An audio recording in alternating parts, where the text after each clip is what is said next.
Now let's talk about actively remembering things as you reread.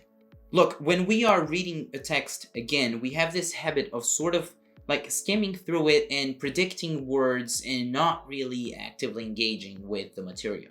The key here to make this rereading process more beneficial to you is to actively engage with what you're reading. So you really gotta be present. Do not let your brain go to automatic pilot.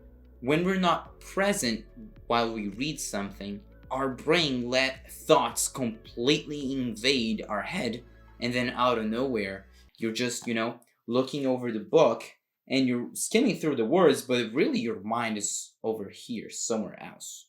So that's what you don't want to happen. Okay, cool, that's fine in theory, but how do you do that?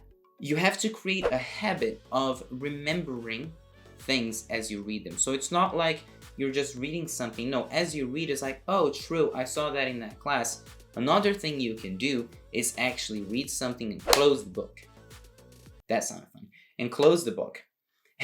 So now you try to remember what you just read. Because if you can't, you clearly were not present.